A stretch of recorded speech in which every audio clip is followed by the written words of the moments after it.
আজ পশ্চিমবঙ্গে 2026-এর বিধানসভা নির্বাচনের প্রথম দফার ভোট।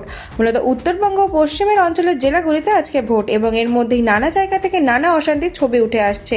জামুরিয়া রাস্তার ধারে ইভিএম, ভোটের আগে নিরাপত্তা নিয়ে বড় বিতর্ক।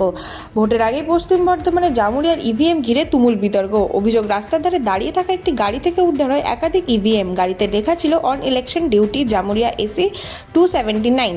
বিরোধীদের দাবি, গাড়িতে থাকা 4 সেট রিজার্ভ ইভিএম ছিল সম্পূর্ণ অরক্ষিত। ঘটনাস্থলে ছিল না কোনো নিরাপত্তা রক্ষী। অন্যদিকে সংশ্লিষ্ট সেক্টর অফিসারের দাবি, নির্বাচন কমিশনের নির্দেশিকা মেনেই কাজ হচ্ছিল। তার বক্তব্য, সঙ্গে সেক্টর পুলিশের দল ছিল এবং ইভিএম কোনোভাবে অরক্ষিত অবস্থায় ছিল। গাড়িটা এইখানে কেন আছে এইটা সন্দেহ আছে।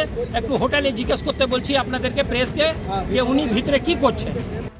তবে এখন পর্যন্ত এই বিষয়ে নির্বাচন কমিশনের পক্ষ থেকে কোনো আনুষ্ঠানিক প্রতিক্রিয়া মেলেনি। ভোটের আগে এই ঘটনা কি নির্বাচনী প্রক্রিয়ার আস্থা কমিয়ে দিচ্ছে?